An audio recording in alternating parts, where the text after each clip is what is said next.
Hey, what's going on YouTube? Parrish Plays here, another fun one for you today. Me and a special guest. We got my cat right back here. I promise she's not dead. She's just taking a little nap. This is her nap time. I'm going to go over tier maker today, and this is the first time I've ever done this, but what my tier list is going to be, it's going to be the most investable products of Scarlet and Violet era now that we're officially done with Scarlet and Violet era. We'll see what comes next. We've got the megas coming, but I want to go over, again, what I'm doing in Scarlet Violet era. This is going to be a list with some caveats, some disclaimers, and all that stuff. But it's going to be a list of, again, what I'm doing in the Scarlet Violet era, how I'm looking at things. So again, I'm not here to necessarily influence you. I'm just here to show you guys what I'm doing, walk versus talk, what I'm actually doing in the space. And how I'm investing in Pokemon. I still am, as crazy as it is out there, but I'll show you. I've really slowed down. Again, you see my video from Monday. I'm really slowed down my investing side of things, and I'll get into that here. But let's go over it. As always, this is not financial advice, anything like that. This is just my own fun little tier maker list that, again, I've been doing with Pokemon this year. So let's hop right into it. I'm going to start with the GOAT 151. 151 is obviously S tier for me, and what puts it in S tier, not only do I think it's my personal favorite set of the Scarlet Violet era. I think some people might put Prismatic Evolutions up there just because of the chase cards, but in my opinion, the opening experience is so much better. 151, I'm a Kanto guy. In case you can't tell, 151 is the GOAT, and what puts it number one in the investment space right now is that it's almost 2 years old. I think it came out in September 2 years ago, so we're right up on that 2-year list. So now is really the time you want to be looking at 151. Well, you really want to be looking at it 2 years ago when it was sitting on shelves, or 1 year ago when it was sitting on shelves. If you can find this anywhere, this is an easy automatic pickup, especially at MSRP if you see it out in the wild or anything. But even here above MSRP, my general statement is going to be I try not to buy above MSRP at all. And you're going to say, well, Parrish, everything's above MSRP right now. And that's my main point. I am hardly investing at all into Pokemon right now. And that's, again, my video on Monday. I'm selling more than I'm buying, actually, because I just can't get it at a price point that I'm comfortable with. So if I miss out on gains, so be it. But I'd rather miss out on gains and run up rather than buy everything and have it come tumbling down. So there's a lot of Pokemon YouTubers out there already running victory laps saying that MSRP will never be a thing again in Pokemon, and I think that's very dangerous. I think MSRP very much could be, especially for the later half of the Sword and Shield era. So I think it's more prudent to be investing in things you have a better chance of not losing your money, even if it means missing out on some runners, which I'm okay with.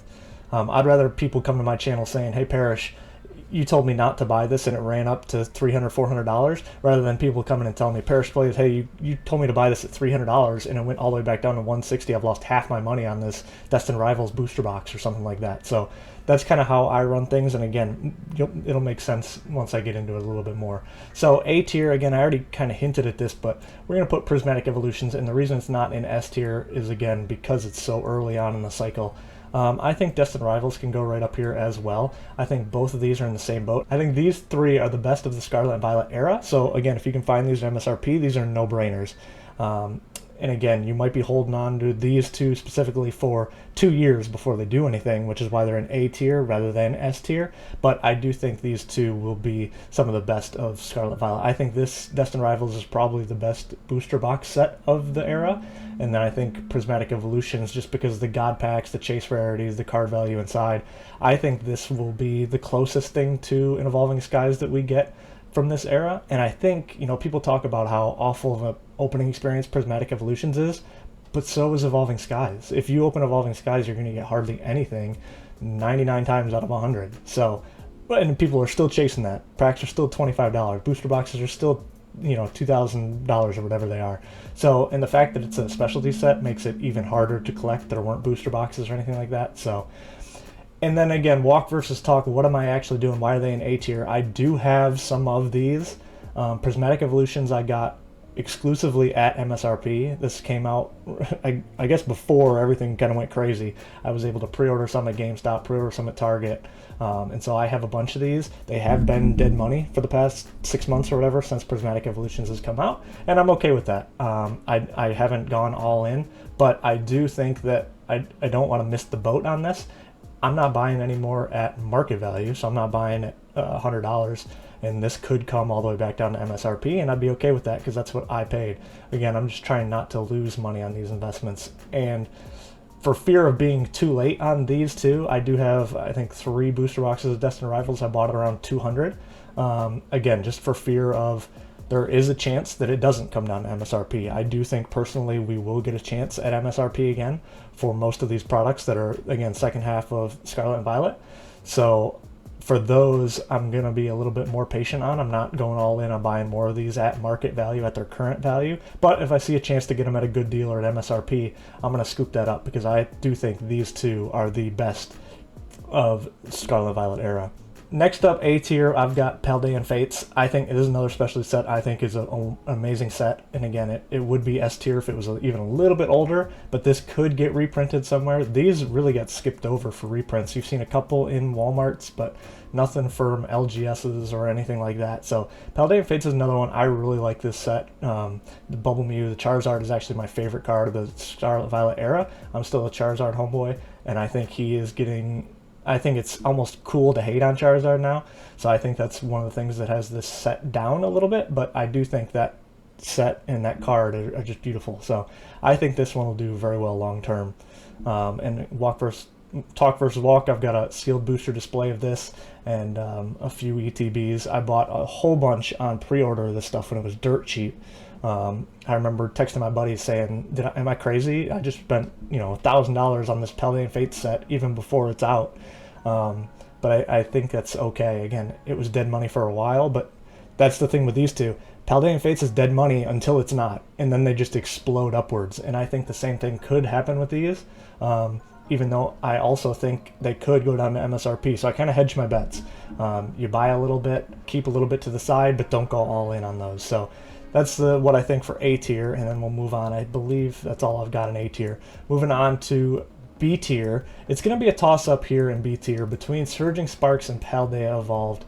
I do think these two are the next best sets, and honestly, anything below B tier, I am not investing in at all. Well, I just said I'm not investing in anything actually at this point, except 151 if I can find good deals, Facebook Marketplace specifically, for things that people find in the wild, and then these two if I can find them in the wild, but I'm not even going to stores anymore, so it's really if I can just catch a drop online for these two or these three, but these two are more likely. Like Costco drops the new Prismatic Evolutions Premium Collection or whatever that EV Umbreon or Umbreon Espeon set is. I'll be looking to buy those, but for these Surging Sparks I'll probably try to buy. So let me put it in this order then, because Paldea Evolve's older, so I think that obviously gives it a leg up, but I also kind of think if you missed the boat on Paldea Evolved, you shouldn't be looking to buy more.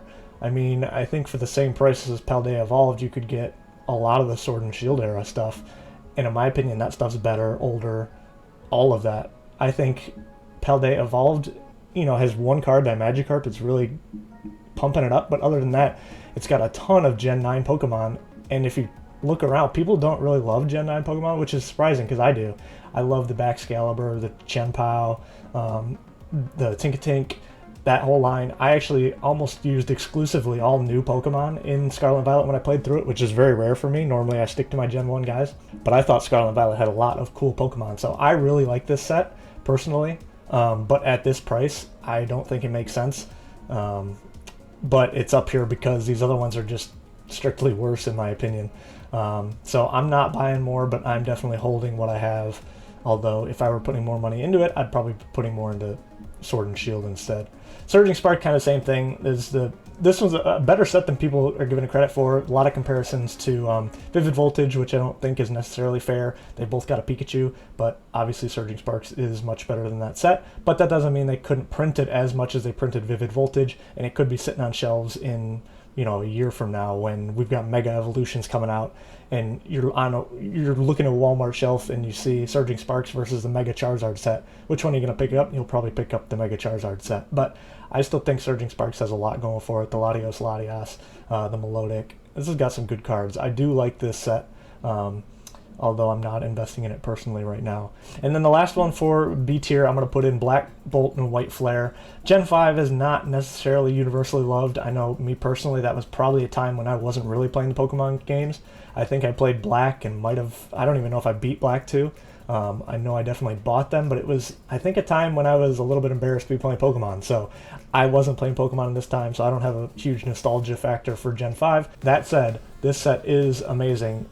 with all the illustration rares that it has in there, and the hit rates look good from what I've seen so far. Black Bolt and White Flare out today, so I haven't had a chance to open any, obviously, but from what I've seen from YouTube videos, it looks amazing. It looks like Crown Zenith, and Crown Zenith is an amazing set too. I think the one thing that sets Crown Zenith apart is the gold cards up top. I think those gold cards are much better than the the Reshiram and Zekrom and Victini cards that are just monochrome. I think the texture on those looks amazing, but other than that, they're just general full arts, so I don't think people are going to go as crazy for those. The special illustration rares are amazing, obviously, but I do think that Black Bolt and White Flare, just being a Gen 5 set, might not have the hype of some of the other ones.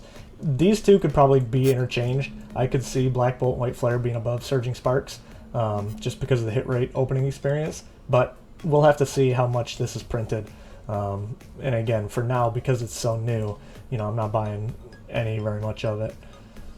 Coming down to C tier, this is where we get to the, again, lower tiers. Journey Together, this could maybe be B tier.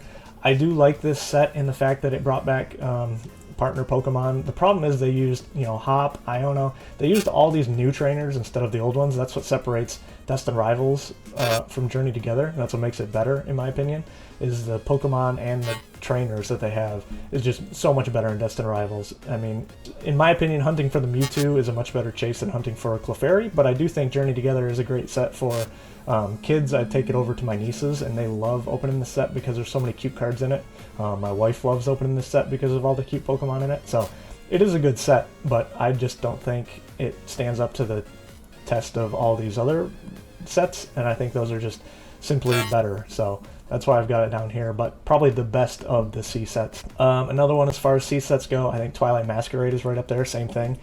All the rest of these, a lot of these middle ones, Paradox Rift, Temporal Forces, Twilight Masquerade, those three specifically, I think are in a real bad, just mid-era of Scarlet and Violet, and it's going to be tough for these to separate or stand out.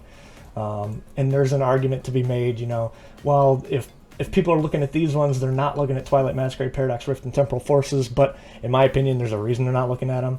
One of the big things I learned from 2022 is when I was looking to buy things, I told myself I needed one of every Sword and Shield box, so I bought a box of Vivid Voltage, I bought a box of Darkness Ablaze, when I should have stuck with my gut and just went with Brilliant Stars or Fusion Strike, Chilling, something I knew was a better set, but just because I wanted one of every box, I had to get those, even though I think those were middling sets. And I think these three specifically will follow that same structure and that they'll just lag behind these other sets in Scarlet and Violet. They'll be carried up. You see that already. They're all above $200, but I'm not buying those at $200. Again, Walk versus Talk, I have bought one of every one of these sets just to have, and then I think I have more Destined Rivals and more Prismatic, more 151 than everything, but other than that, I think I'm following this exactly. I have 2 Paldea Evolved booster boxes, 2 Surging Sparks, and 1 of everything else I've got on this list. So that's, again, just how I'm looking at this, and that's why this tier list is what it is. The thing that Twilight Masquerade does have that separates it is the Greninja card. Greninja is a pretty popular Pokemon, and that card is pretty cool to some people. I think there's too much going on.